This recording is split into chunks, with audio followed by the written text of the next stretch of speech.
अब मैं डॉक्टर अर्चना प्रिया से अनुरोध करूंगी कि वो अपना उद्बोधन हमें प्रदान करें।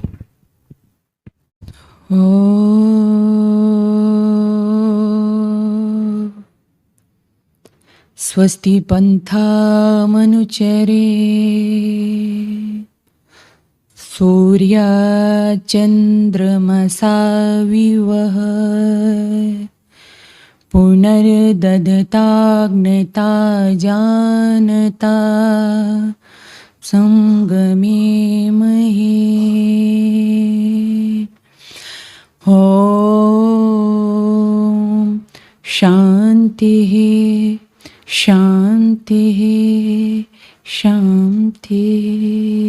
ये मथुरा से हूँ और आपके मेरठ शहर में कन्हैया लाल स्नातकोत्तर महिला महाविद्यालय में संस्कृत में असिस्टेंट प्रोफेसर हूँ, विभागाध्यक्ष हूँ और संस्कार जागृति मिशन की अध्यक्षा के रूप में जो कुछ बन पड़ता है सामाजिक कार्य करती हूँ। बहुत सुंदर विषय यहाँ पर रखा गया है, नारी का वैशिष्ट्य है।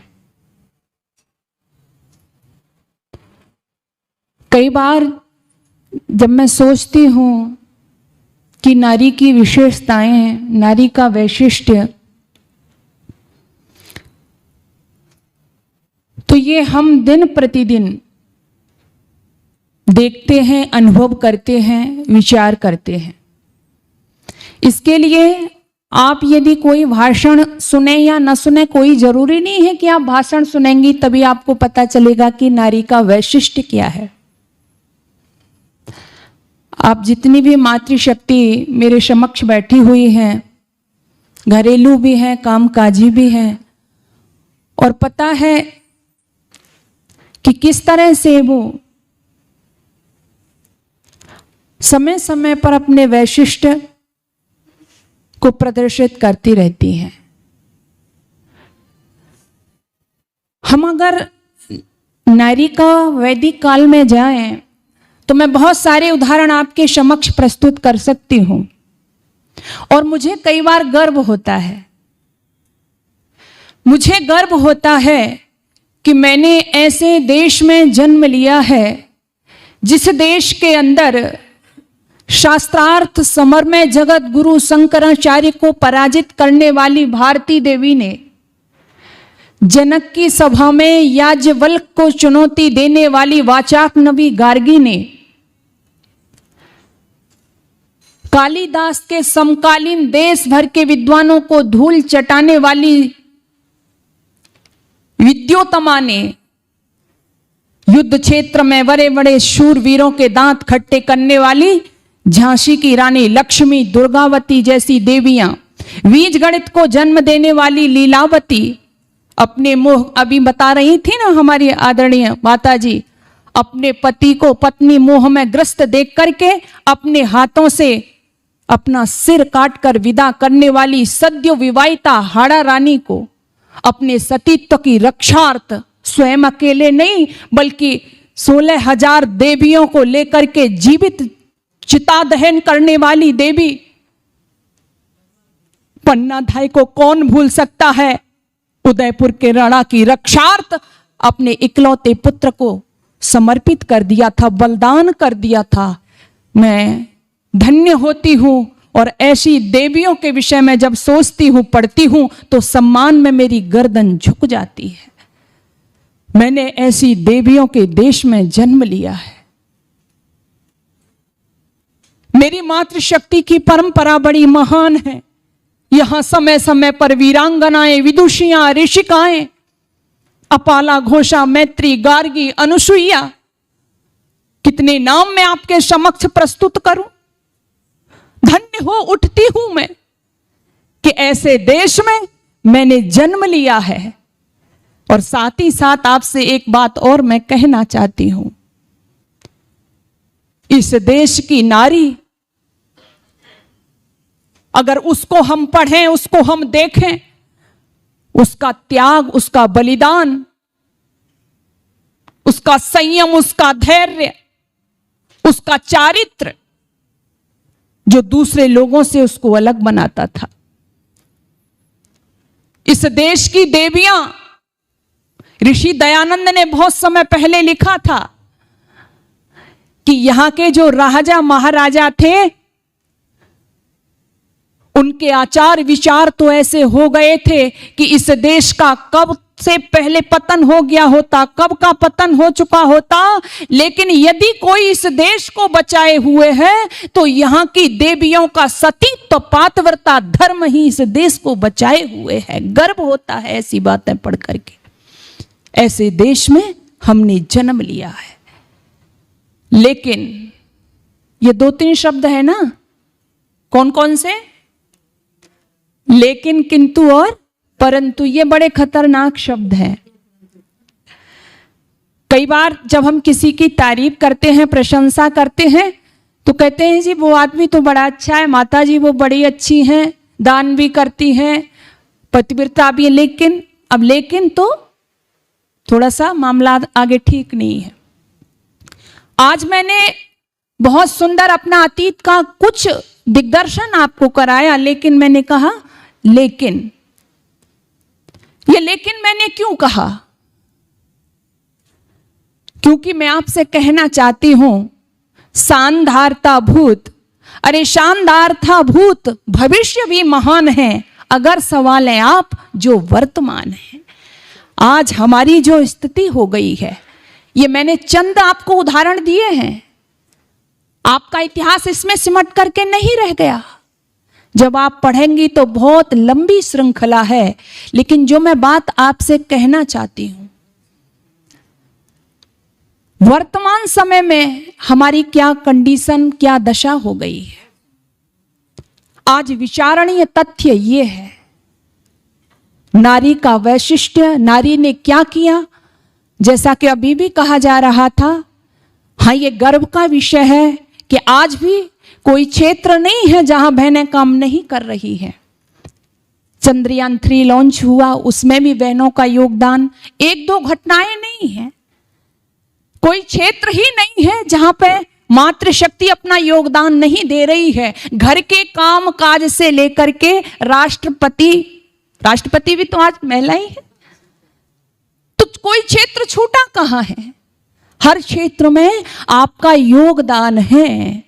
लेकिन माताओं बहनों, मैं आपसे बस एक बात निवेदन करना चाहती हूं कि यहां पर जब विषय रख दिया गया ना कि नारी का वैशिष्ट्य,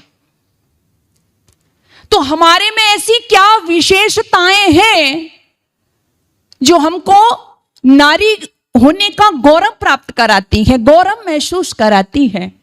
तो बस मैं 4 बातें आपसे कहूंगी। वो 4 बातें कौन कौन सी हैं? एक जो नारी होती है, 4 बातें उसमें क्या होती हैं? संस्कार, समर्पण, वात्सल्य और स्वाभिमान। ये नोट कर लेना, केवल इन 4 के इर्द गिर्द पूरा नारी का जीवन घूमता रहता है। संस्कार आप कब ग्रहण करती हो? जब आप पुत्री होती हो। पुत्री के रूप में आप संस्कार ग्रहण करती हो। आपके परिवार में आपके माता पिता आपको उत्तम उत्तम शिक्षाएं देकर के वो संस्कार ग्रहण कराते हैं। कहा जाता है ना कि नारी केवल एक गृहस्थ को नहीं, एक घर को नहीं, बल्कि 2-2 कुलों की लाज होती है, ये कहा जाता है ना। तो आपके ऊपर जिम्मेदारी और ज्यादा हो गई, केवल एक नहीं 2-2 कुलों की लाज।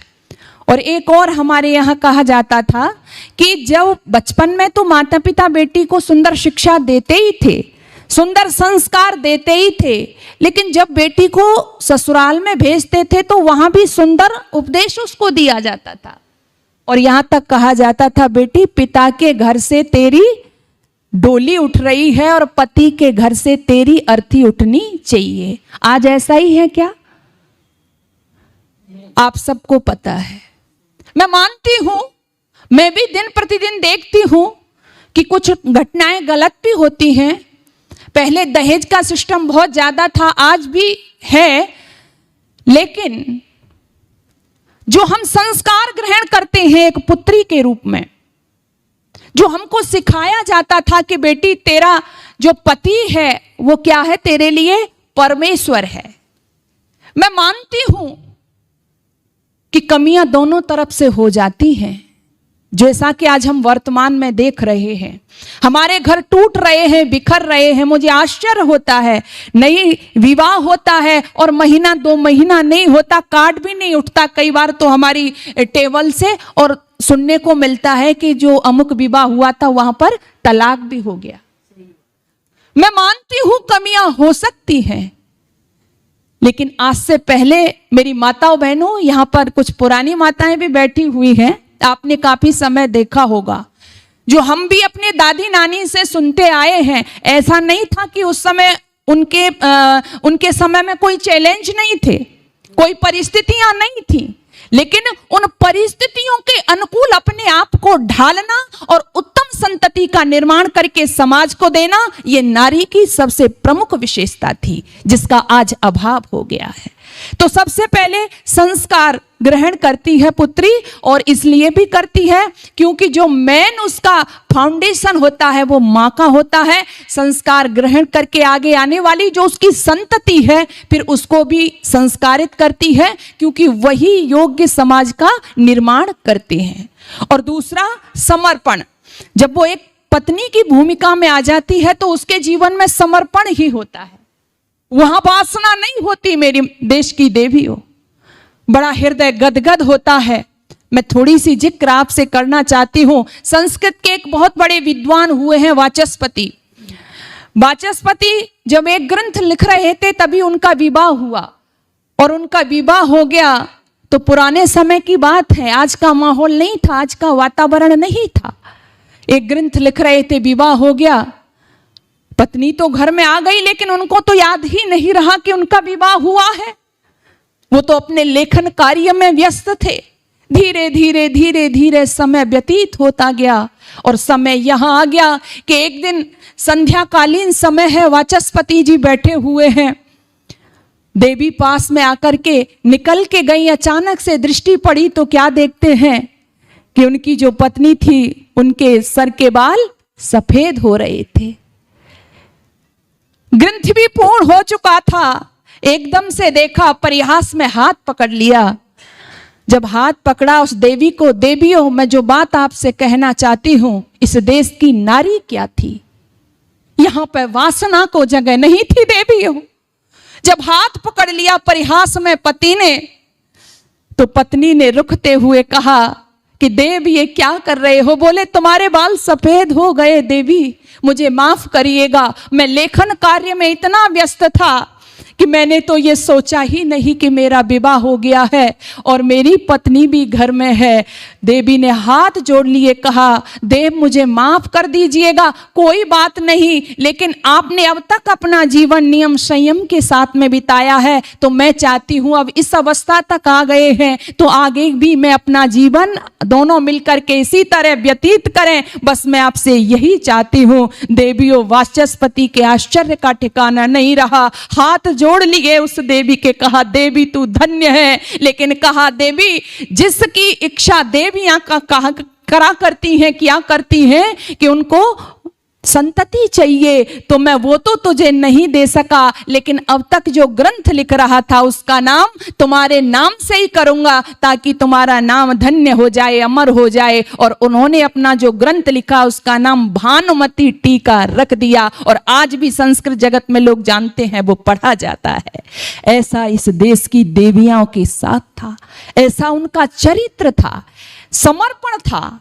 चुन लिया तो चुन लिया, बदली नहीं अल्पायु भर, जो वर लिया सो वर लिया। लेकिन आज स्थिति, मैं कह रही हूं ना, मुझे लेकिन लगाना पड़ रहा है, आज परिस्थितियां बदल गई है जिसकी हमको आवश्यकता है। मैं मानती हूं आप आगे बढ़ो, आप अपने, एक चीज और है, मैं कई बार जिस महाविद्यालय में हूं बड़े बड़े सेमिनार होते हैं और मुझे आश्चर्य होता है कि बड़े बड़े जो हमारे वक्ता आते हैं, हमारी प्रोफेसर्स आती हैं, वहां पे एक बात सिखाया जाता है, बार बार बेटियों से कहा जाता है कि आपका अधिकार ये नहीं ये है, आपको अधिकार के प्रति सजग रहना है। मुझे आश्चर्य होता है कि यहाँ पर अधिकारों की भाषा नहीं, बल्कि यहाँ तो कर्तव्यों का, दायित्वों का बोध करना सिखाया जाता था। अगर यदि आप अधिकार रखेंगे हर जगह तो ना आपका परिवार चलेगा, ना आपका समाज चलेगा। अरे अधिकार तो आप कहेंगे मेरा एक बहू क्यों खाना बनाए जी घर में, क्या उसी का मत कर्तव्य वो सोचेगी कि मेरा ही अधिकार थोड़ा ही है? भाई इसकी सास की बेटी भी है या सास भी है, मैं मशीन थोड़ी ही हूं। तो अगर वो अधिकार की बात कहने लगे, लेकिन यदि उसमें कर्तव्य का भाव आ गया तो वो क्या कहेगी कि मेरी सासू माँ है, मेरी ननद है, मैं बहू हूं, मेरे बच्चे हैं, मेरा पति है और मेरा भोजन बनाना क्या है, मेरा अधिकार नहीं, क्या है, कर्तव्य है मेरा। अधिकारों की भाषा हट करके जहां कर्तव्य बोध व्यक्ति सीख लेता है, वो समाज, वो घर हमेशा आगे बढ़ता है। उसी घर में स्वर्ग हुआ करता है, उसी समाज में स्वर्ग हुआ करता है। तो ये पत्नी का भाव होता था, समर्पण का। और तीसरा वात्सल्य। वात्सल्य कौन देता है जी? माँ। माँ के रूप में वात्सल्य बिखेरती थी आप, और आज भी बिखेर रही हो। माँ की महिमा तो सबसे निराली है। यदि माँ के आपने चरणों में बैठकर के आशीर्वाद नहीं लिया तो आप समझो आपका जीवन धन्य नहीं, सार्थक नहीं, आपने कुछ भी प्राप्त ही नहीं किया जीवन में। तो माँ बहुत उत्तम देवी है, सबसे बड़ी देवी है। माँ के चरणों में हमेशा झुक जाइए। माँ वात्सल्य देती है। मैं क्या कहूँ, माँ, कई बार मैं मामा बोलती हूँ ना तो मेरी जिब्या भी तुतलाने लगती है। और मैं कई बार कहा करती हूँ कि जो माँ शब्द है, मैं तो कहती हूँ कि माँ गूंगे का खाया गुड़ है, जिसे अनुभूत तो किया जा सकता है परंतु व्यक्त नहीं किया जा सकता। कई बार अपार वेदना होती है। आज समाज में जो देखते हैं कि वह माँ, जब छोटे बच्चे होते हैं ना तो कई बार घरों में हमने भी देखा, आपने भी देखा होगा, 2-3 बच्चे हैं घर में तो बच्चे लड़ते हैं, तेरी माँ नहीं है, मेरी माँ है। भाई से कहता है, छोटे भाई से बड़ा कहेगा तेरी नहीं है, मेरी है। लेकिन जब वही बच्चे बड़े हो जाते हैं और माँ उधर बूढ़ी हो जाती है तो लड़ाई फिर भी करते हैं, लेकिन विषय बदल जाता है। बचपन में कहते थे कि माँ मेरी है, माँ मेरी है, माँ मेरी है, लेकिन बुढ़ापे में भी लड़ते हैं। पर अब कैसे लड़ रहे हैं? माँ तेरी है, माँ तेरी है, माँ तेरी है। क्या हो गया है इस समाज को?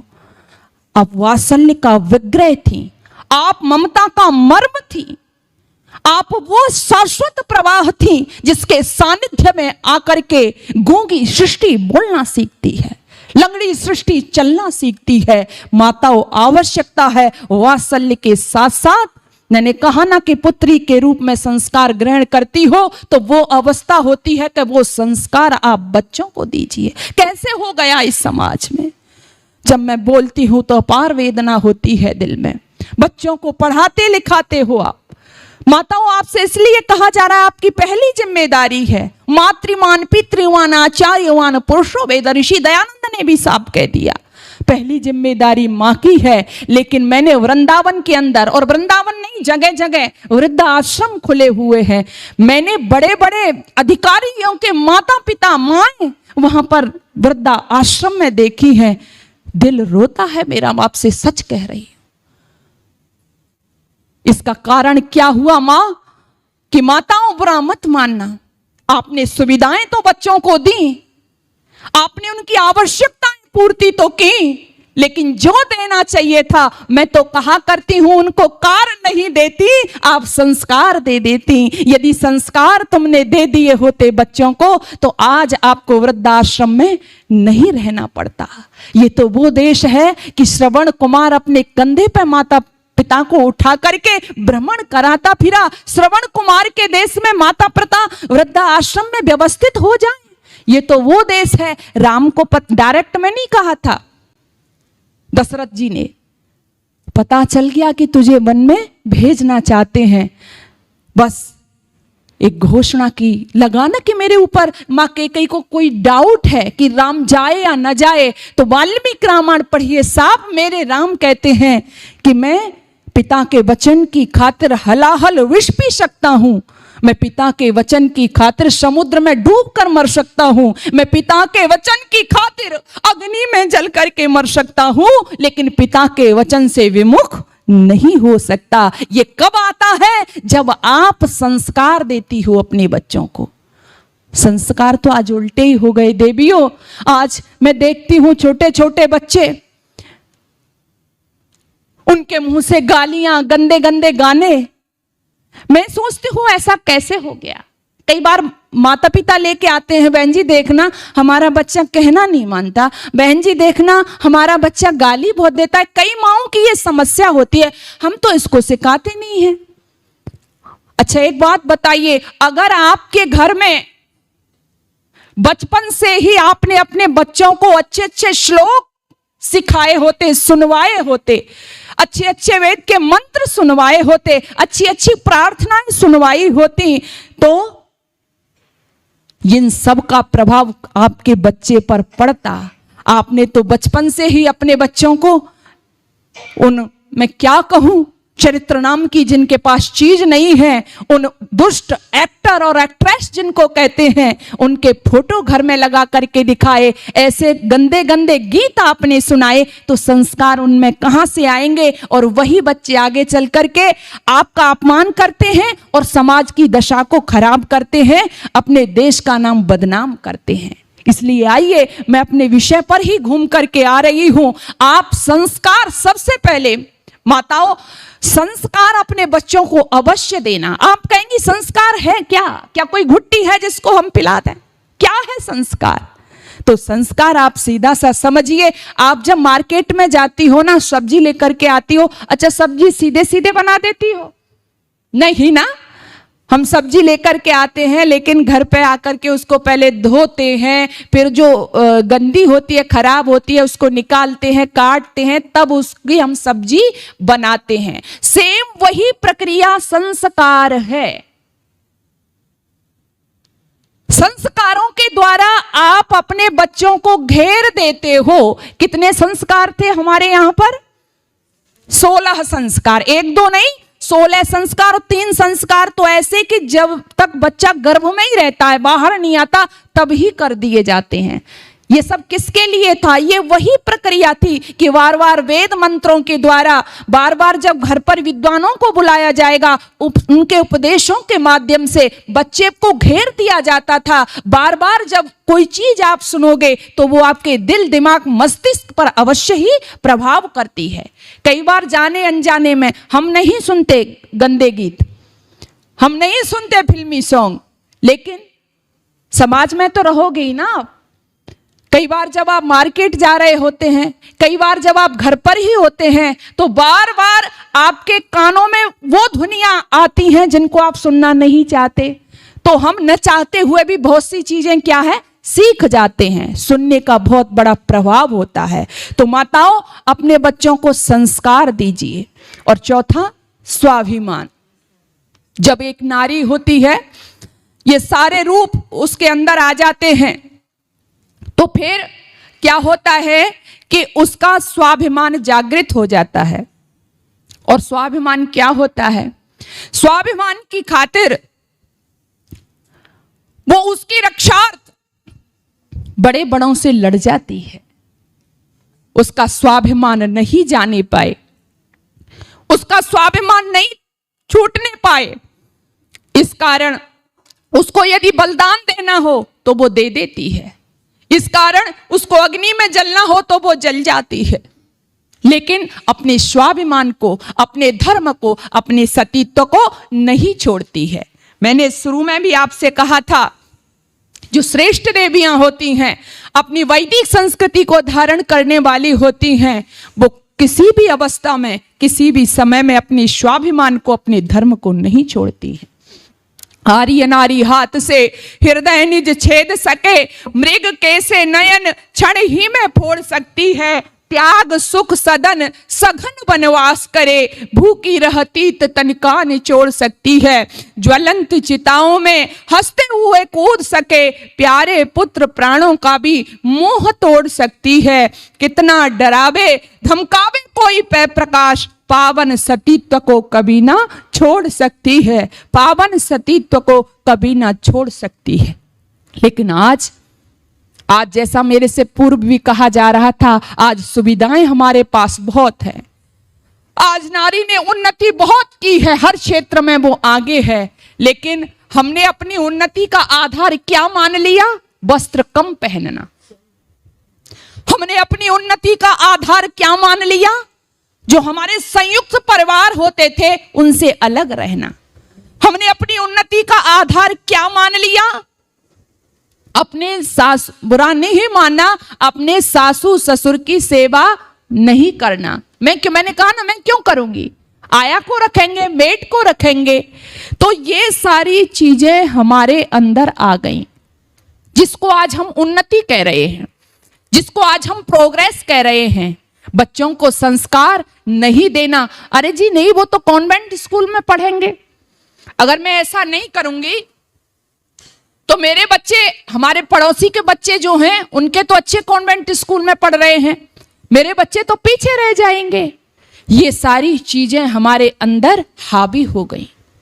हमने अपने अतीत को नहीं देखा उठा करके, हमने नहीं झांका अपना वैदिक वाङ्मय, जहां पर अपनी संतति का निर्माण माता किस सावधानी के साथ में किया करती थी, किन शिक्षाओं के माध्यम से किया करती।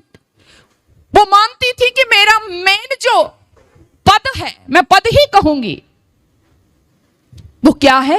मां का है। चाहे मैं कितने भी बड़े पोस्ट पर पहुंच जाऊं, चाहे मैं कितनी ही डिग्रियां ले लूं, लेकिन सबसे बड़ी पोस्ट मेरी जो है वो किसकी है? मां की है। और मां की पोस्ट, मां की कोख, इनसे कौन निकला करता था? राम निकला करते थे, कृष्ण निकला करते थे, हनुमान निकला करते थे, जीजाबाई जैसी संतानें निकला करती थी, अपाला घोषा मैत्री, इसी मां की कोख से इन्होंने जन्म लिया था। ये बेटियां थी। मुझे याद आ रही है देवियों, आज मुझे बड़ा ये सब कहने में कई बार में दुख भी होता है, मैं आपसे सही कह रही हूं, जब मैं देखती हूं कि आज की नारी ने केवल अंग प्रदर्शन ही अपनी उन्नति का आधार मान लिया है।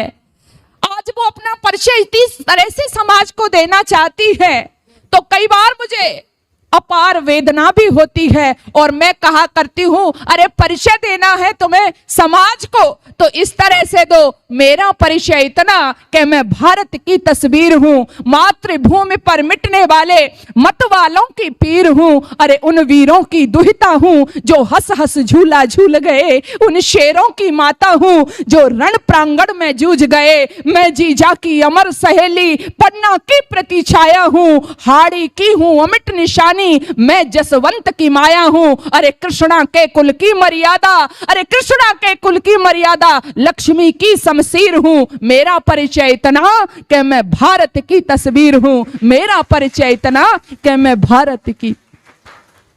ये परिचय कम है क्या कोई? ये परिचय देना है देश की देवियों हमें, समाज को।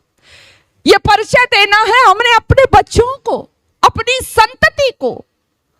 आप बहुत बड़े पद पर पहुंच गई, आपने बहुत कुछ हासिल कर लिया, लेकिन आपकी संतान यदि आपके हाथ से चली गई तो आप नारी वैशिष्ट्य मनाते रहिए, अपनी विशेषताएं गिनवाते रहिए। अबला जीवन हाय तुम्हारी यही कहानी, आंचल में है दूध और आंखों में। मैं ठीक है, मानती हूं ये, लेकिन मैं बार बार कह रही हूं, आइए देवियों, आपका जो वैशिष्ट्य है, मुझे सबसे सुंदर जो लगा, यहां से आप लेकर के जाएं, वो आपके मां की भूमिका में। आपसे क्षेत्र कोई नहीं छूटा है।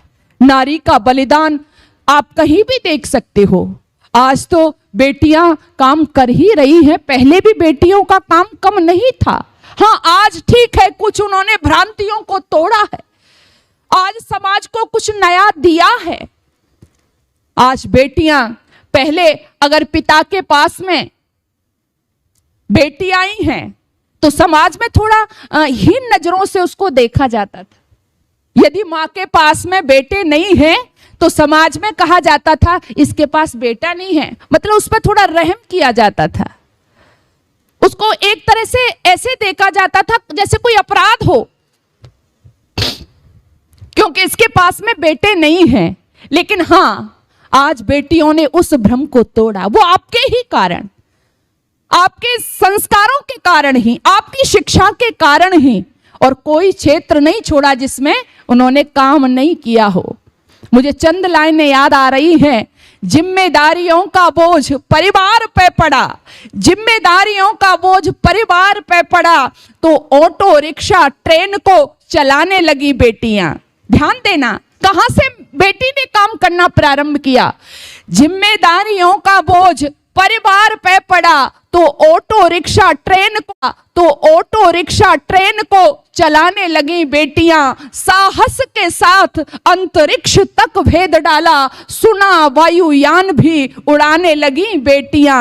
और कितने उदाहरण ढूंढ करके मैं लाऊं, हर क्षेत्र शक्ति आज माने लगी बेटियां। और अंतिम में जो बहुत, मैं तो कहूं असंभव ही था, असंभव था क्या, और कितने उदाहरण ढूंढ करके मैं लाऊं, हर क्षेत्र शक्ति आज माने लगी बेटियां। अरे वीर की शहादत पे अर्थी को कंधा देके अब शमशान में भी जाने लगी बेटियां, अब शमशान में भी जाने लगी बेटियां। तो बेटियों का कार्य क्षेत्र बढ़ा है, बेटियां हर क्षेत्र में आगे हैं। बस आज हम जो यहाँ पर इकट्ठे हुए हैं, थोड़ा सा हमारी चर्चा का विषय यही है कि जो हमारा वैशिष्ट्य था उसको हम कायम रखें, जो हमारी विशेषताएं थी, जिसके कारण अभी बहन जी कह रही थी ना, ऋषि दयानंद ने भी लोगों को याद कराया। कई बार आपके लिए ऐसा समय भी आया जब किसी ने कहा नारी पैर की जूती है, किसी ने कहा कि ये तो जैसे ढोल आदि को पीटते हैं ना, उसी तरह इसको भी पीटा जाए। ज्वार का फांचड़ा होता है उसको पीटा जाता है, ऐसे ही इसको पीटा जाए। किसी ने कहा ना ये तो नरक का दरवाजा है। कुछ लोगों ने कहा नहीं इसमें तो आत्मा तो होती ही नहीं है। आदि आदि उक्तियां जब यहाँ पर प्रचलित थी तो आपको ऋणी होना चाहिए उस देवता का, ऋषि दयानंद जी महाराज, जिन्होंने महर्षि मनु के शब्दों में यहाँ पर घोषणा करी, अरे समाज के लोगों ये क्या कर रहे हो, जिसको आप बहन कहते हो, बेटी कहते हो, पुत्री कहते हो, मां कहते हो, उसके साथ ये सब, ये बर्ताव, उसके साथ ऐसा बोल रहे हो। तो उन्होंने साफ कहा महर्षि मनु के शब्दों में, यत्र नार्यस्तु पूज्यन्ते रमन्ते तत्र देवता। जिन घरों और परिवारों में देवियों का सत्कार होता है वहां देवता निवास करता है, वहां देवता बसते हैं, इसमें कोई दो राय नहीं है। तो आइए हम फिर से अपने उसी वैशिष्ट्य को कायम रखें। आज फिर से सारी दुनिया पर जो हमने, ये हमारा देश जब विश्व गुरु के पद पर रहा, तो यहाँ के मैं कह रही हूं ना कि केवल ऋषि ही नहीं थे बल्कि ऋषिकाओं का योगदान और आगे रहा है। लेकिन जब भी आप मूल में जाएंगे तो मैं बार बार वही आपसे कहना चाहती हूं, यहाँ पर जो मूल रहा है वो क्या है आपका, जिसके कारण आपकी पहचान रही, आपका माँ का रूप, आपका जननी का रूप। राम को आज तक याद करते हैं ना हम, राम को बनाने वाली कौन थी, माँ कौशल्या। हनुमान को हम आज तक याद कर रहे हैं ना, हनुमान को बनाने वाली कौन थी, शिवाजी को हम याद कर रहे हैं ना, शिवाजी को किसने बनाया था। लक्ष्मीबाई को हम याद कर रहे हैं ना, लक्ष्मीबाई को किसने बनाया था। और आज गर्व का विषय है, इस देश की राष्ट्रपति आदरणीय मुर्मू जी, इसको भी इनके माता पिता ने संस्कार देकर के तैयार किया था। लेकिन संस्कार देवियों वही होने चाहिए। चंद्रयान 3 लॉन्च हुआ, आपने फोटो भी देखे होंगे। चंद्रयान 3 की जो टीम में इस देश की देवियां हैं, फिर मैंने शुरू में भी आपसे अपनी बात शुरू यहीं से की थी। जब मैं अपने इस देश की नारियों के विषय में पढ़ती हूं तो सीना चौड़ा हो जाता है। लेकिन आपने ड्रेस देखी होगी, उनका पोशाक देखा होगा। चंद्रयान 3 लॉन्च हुआ, सोशल मीडिया पर बहुत वायरल हो रहा था, तो आपने देखा होगा, कहने की जरूरत नहीं है, जिस साड़ी और भारतीय अंदाज में वो घर का केवल चौला चूका संभालने वाली महिलाएं नहीं थी। वो आपको पता है वैज्ञानिक साइंटिस्ट वो लेडीज वो महिलाएं। लेकिन आप कितनी भी आगे बढ़ जाओ, मैं जो बात आपसे कहना चाहती हूं, मर्यादा में रह करके आप अपना दायरा समझ करके। ऐसा कई बार मैं जब ये सब कहती हूं ना, तो मुझे ये भी सुनने को मिलता है, बहन जी हमसे ही क्यों कहा जाता है। नई नई बेटियां आकर के मुझसे सवाल पूछती हैं, कहती हैं कि बहन जी हमसे ही क्यों कहा जाता है, हमारे लिए ड्रेस कोड, हमारे लिए ही बाहर जाने पर प्रतिबंध। अगर आपके साथ भी ये सवाल है तो अपनी बच्चियों को जाकर के जरूर बताना। मैं बार बार बताया करती हूं इस बात को। आप गर्दन में कई बार जैसे माताओं ने पहन रखे हैं, चैन पहनती हैं, और भी हम नेकलेस आदि पहनते हैं। आपको पता होगा कि जब हम वो चैन नेकलेस आदि किसका, गोल्डन का पहनते हैं, है ना, तो उसको कितना संभाल करके रखते हैं, है ना। कई बार उसको ढक करके चलते हैं, मार्केट में जा रहे हैं, क्यों चलते हैं। माता जी कह रही कोई छीन नहीं ले, ऐसा ही है ना। हम इसलिए ढक करके चलते हैं कि कोई इसको छीन नहीं ले, किसी की गलत नजर नहीं पड़ जाए, लूट ले जाए। अच्छा, इसके विपरीत जब हम इसके विपरीत कोई ये ग्लेट आदि मुलम्मा आदि का जो होता है आर्टिफिशियल जिसको बोलते हैं, उसको पहन करके भी हम ऐसे चलते हैं। क्यों माता जी, है हंसी आ रही है, आप नहीं चलते ना, है ना। उसको पहन करके नहीं चलते क्योंकि वहां पर हमें कोई डर नहीं होता। क्योंकि जो सोने का था उसको हम ढक करके इसलिए चल रहे थे कि वो मूल्यवान था, इसलिए हम उसको छिपा रहे थे, ढक करके चल रहे थे। और वो सस्ता है, वो ज्यादा मूल्यवान नहीं है, इसलिए उसको उघाड़ करके चल रहे हैं। ठीक वही पोजीशन हमारी बेटियों के लिए है कि वो हमारे लिए बहुत मूल्यवान है। वो एक नहीं दो कुलों की लाज है, इसलिए जो जितना ज्यादा मूल्यवान होता है उसको उतना ही ज्यादा सुरक्षा प्रदान की जाती है। इसलिए कहा जाता है आपको वहां नहीं बैठना है, आपको ऐसे वस्त्र पहनने हैं, ऐसे नहीं पहनने हैं। इसका मतलब ये नहीं है कि उनकी आजादी को छीना जा रहा है। और मैं तो कहती हूं, लोग कहते हैं महिलाएं बराबर हैं, महिला पुरुष नर नारी बेड़, नहीं। आप किस कंपटीशन में पड़ गए। लोग भावावेश में कई बार मंच से भी कह देते हैं कि देवियां, स्त्रियां जो हैं वो पैर की जूती नहीं है, क्या है, सिर की पगड़ी है। ना।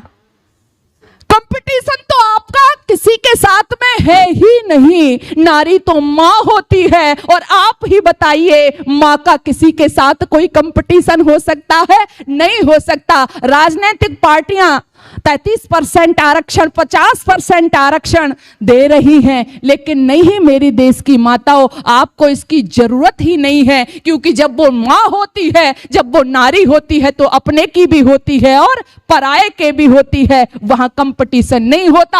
हाँ, जरूरत पड़ती है तो वो देश को भी चलाती है, जरूरत पड़ती है तो वो राष्ट्र को भी चलाती है। ये उसके अंदर विशेषता होती है। पुराने उदाहरण मैंने आपको बताए ही थे। इस देश की नारी, इस देश की बेटी, इस देश की मातृशक्ति की समय समय पर क्या भूमिका होती है। अरे पुत्री बनी तो पितृकुल की कीर्ति चाहती रही। इसके रूप देखिए आप। पुत्री बनी तो पितृकुल की कीर्ति चाहती रही, भगनी बनी तो भाई की चिरायु मांगती रही, जब पत्नी बनी तो मांग में सिंदूर इसने भर लिया, मंगल कामना से जीवन को यज्ञ सा बना लिया। जब ये माँ बनी तो संतति की आपदा सारी हरी, कौन त्यागशीलता की कर सके बराबरी। अपनी खुशी मिली है सदा परिजनों के मोह में, अरे अपनी खुशी मिली है सदा परिजनों के मोह में, पलता रहा भविष्य है सदा से इनकी गोद में, पलता रहा भविष्य है सदा से इनकी गोद में। आप भविष्य को पालने वाली हो, इसलिए देवियों आओ अपने वैशिष्ट्य को समझिएगा।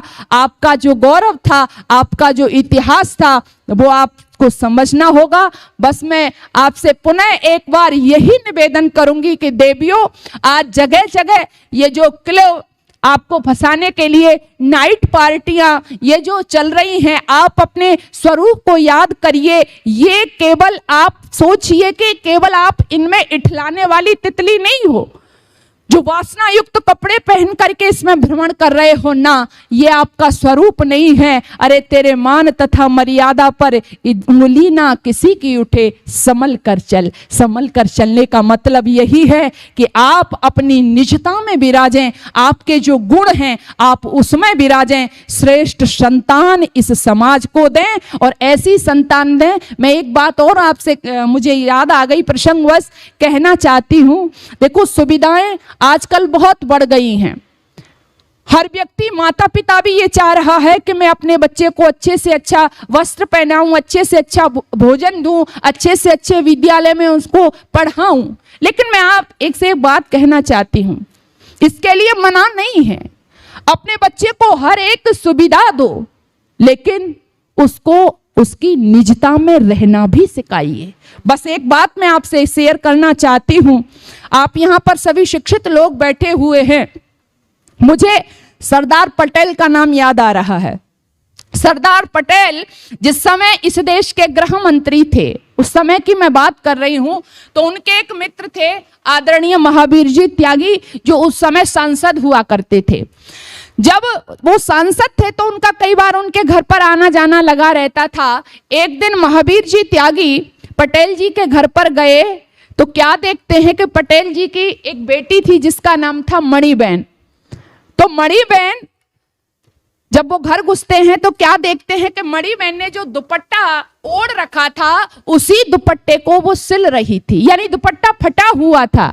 जब महावीर जी त्यागी पहुंचे, उन्होंने देखा कि मणिबेन एक फटे हुए दुपट्टे को सिल रही है और जो उसने ऊपर से और ओढ़ रखा है वो दूसरी जगह से भी फटा हुआ था। तो विनोदी स्वभाव के थे, हंस दिए और हंस करके कहा कि मणिबेन, तुझे देख करके कौन कहेगा कि तू भारत के गृह मंत्री की बेटी है। उस समय गृह मंत्री थे पटेल जी। बोले, तुझे देख करके कौन कहेगा कि तू भारत के गृह मंत्री की बेटी है। यदि रोड पर बैठ जाए तो लोग भिखारन समझ करके तेरे कटोरे में भीख डाल के चले जाएंगे। ओह माताओं, जब ये कहा त्यागी जी ने, मैं कहा ना कि सुख सुविधाएं दीजिए लेकिन संस्कार निजता में बच्चों को रहना सिखाइए। वो पटेल की बेटी मणिबेन कहती है, त्यागी जी आपने ठीक कहा, मैं ऐसी ही लगती हूं। यदि मैं सड़क के किनारे पर बैठ जाऊं इस दुपट्टे को ओढ़ करके तो आपने ठीक कहा कि लोग मुझे भिखारिन समझेंगे। लेकिन बहनों, मणिबेन ने आगे बड़े पते की बात कही। मणिबेन कहती है, ठीक है त्यागी जी, लोग मुझे भिखारिन समझेंगे, कोई नहीं समझेगा कि मैं भारत के गृह मंत्री की बेटी हूं। लेकिन त्यागी जी, जब मैं भारत के गृह मंत्री के पास जाऊंगी तो वो गृह मंत्री तो कहेगा कि मैं उसकी बेटी हूं। बस मुझे इससे ज्यादा और गौरव की अनुभूति कोई नहीं हो सकती। मेरे देश की देवियों, ऐसे ऐसे बच्चों को जब आपने तैयार किया, ये दुनिया का नक्शा बदलते हैं, ये आपके देश का इतिहास बनाया करते हैं। तो आइए, यहां पर कहा जाता था, बाप की बेटी और गुदरा लपेटी। आपके गांव में अगर आप देखेंगे, जो गांव से रिलेटेड लोग हैं, तो वहां पर यह कहावत बहुत चलती थी। इसका मतलब यही था कि बहनों, आगे बढ़ो, बेटियों को आगे पढ़ाओ, आगे बढ़ाओ, लेकिन संस्कारों के साथ उनका निर्माण करिएगा। निर्माण की प्रक्रिया बहुत जरूरी थी और यही आपका वैशिष्ट्य था, आपका प्रमुख दायित्व था। तो आइए, मैं अपनी बात को समेटते हुए बस आपसे जहां से मैंने शुरू किया था, आपकी कहानी तो बहुत लंबी चौड़ी है, 30 मिनट में नहीं, 40 मिनट में नहीं, घंटा में नहीं, है ना। नारी क्या है, इस विषय पर तो बहुत सारे सेमिनार हो जाएंगे और हो भी रही हैं, लेकिन ज्यादा लंबा चौड़ा हमको नहीं जाना है। बस हम अपनी निजता में रहें, जहां भी रहें, और अपने सम्मान को, अधिकारों को नहीं, बल्कि हम किसको, कर्तव्यों को याद करके रहें। और बेटियों की तो भाई ये कहानी है, ये जहां मैं बार बार कह रही हूं, यहाँ देश चलाती हैं, वहां घर भी ये आसानी से चलाती हैं। चांद लाइनें आ रही हैं, नर के मन से नारी का सम्मान नहीं जा सकता है, इस धरा से मातृशक्ति का मान नहीं जा सकता है।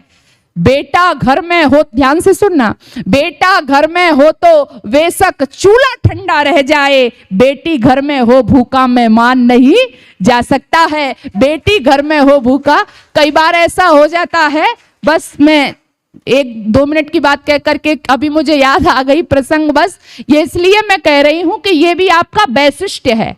मैंने बहुत से परिवारों में देखा, कई बार मेरी कॉलेज में भी चर्चा होती है जी भाई हम तो सर्विस में हैं, यहाँ पर भी व्यवधान आ गया है ना कि भाई पुरुष भी सर्विस में, महिला भी सर्विस में, तो बोले मैं क्यों भोजन बनाऊंगी घर का, है ना, ऐसा हो रहा है ना परिवारों में।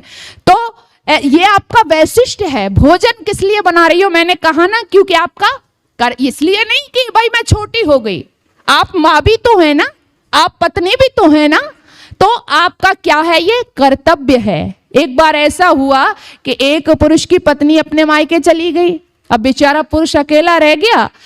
अब पीछे से क्या है कि एक उसका मिलने वाला भी आ गया, ऐसा कई बार हो जाता है। अब मिलने वाला आ गया, उसका मित्र था, तो उसने कहा भैया मैं आज तुम्हारे पास रुकना चाहता हूँ, तो उसने कहा भैया रुक जाइए, लेकिन अब उसको अंदर अंदर उसने सोचा इसको खिलाऊंगा, उसने कहा नहीं भैया आज तो हम बाहर से नहीं घर पे ही भोजन करेंगे। उसने कहा ठीक है। अब उल्टा सीधा करके चाय आदि पिला दी उसको, है ना, उसको प्रातराश आदि करवा दिया। अब उससे पूछने लगा कि भैया ये बता कि तू रोटी कितनी खाएगा। उसने कहा भैया 4 खा लूंगा, 4 खा लेता हूं। तो उसने कहा 4, मेरे हाथ की 4। तो उसने कहा भैया कोई ज्यादा मोटी वोटी बनाता होगा। तो उसने कहा भैया ऐसा 3 खा लूंगा, 3। उसने कहा अच्छा 3 खा लोगे तुम, और वो भी मेरे हाथ की। तो उसने कहा भैया ज्यादा मोटी वोटी बनाएगा। उसने कहा तो ऐसा भाई 2 बना ले, 2 खा लूंगा। उसने कहा भले आदमी मेरे हाथ की और 2 और तू खा लेगा। उसने कहा भाई ज्यादा तगड़ा मामला है। उसने कहा कि भैया 2 नहीं तो चाहे तू कैसी भी बना ले, 1 तो खा ही लूंगा। तो उसने कहा कि भले आदमी 1 रोटी के पीछे चूल्हा क्यों चलवा रहा है। तो जब महिलाएं नहीं होती ना घर में तो ऐसा ही होता है। इसलिए ये आपका वैशिष्ट्य है। मैंने मनोरंजन के लिए आपको इसलिए सुनाया कि ये आपका कर्तव्य है, आपको भोजन बनाना, प्यार से खिलाना, अपने घर को संगठित रखना, है ना, सब पर स्नेह बरसाना, अपना ममता का रूप प्रदर्शित करना, समय आने पर समाज के लिए कार्य करना, देश को भी चलाना, ये सब आपके वैशिष्ट्य में ही आते हैं। इन सब को समझें और समय समय पर अपनी जहां जहां आवश्यकता हो, नारी ने तो पत्नी के रूप में, पुत्री के रूप में, मां के रूप में जब जब आवश्यकता पड़ी है तब तब इस देश की, राष्ट्र की, संतति की रक्षा की है और अपना बढ़ चढ़ करके योगदान दिया है, उसको कोई भुला नहीं सकता है। तो आइए फिर से मेरी माताओं, ये सब चाहे आप संख्या में कितने भी हों, लेकिन ये सब जो विषय रखे जाते हैं उनका उद्देश्य यही होता है कि हम जो भूल रहे हैं अपने उन गुणों को याद करें। और ऋषि दयानंद जी महाराज की भी अति कृपा हमारे ऊपर हुई कि आज हमको हर क्षेत्र में हम काम कर रहे हैं और सम्मान की दृष्टि से देखा जा रहा है। जैसा मैंने कहा था कि वैदिक काल में लोग तरह तरह की बातें करने लगे थे, तो उस देवता को भी मैं नमन करती हुई, और आप भी गुरुदेव दयानंद की ऋणी हो कि आपको सम्मान उन्होंने दिलाया, उसको याद करते हुए अधिकारों की नहीं बल्कि दायित्वों की भाषा सीखते हुए, वेद ने तो आपको बहुत बड़ा पद दिया है, स्त्री ब्रह्मा बभूविता, आप निश्चित ही ब्रह्मा हो, बड़े बड़े राष्ट्र यज्ञों की ब्रह्मा हो, तो उस ब्रह्मा पद की मर्यादा को आप कायम रखेंगी, ऐसा मेरा आशा और विश्वास है। आप सभी का बहुत बहुत धन्यवाद। आपने बड़ी शांति के साथ में मुझे श्रवण किया है, पुनः आपका धन्यवाद। ओम शांति शांति शांति।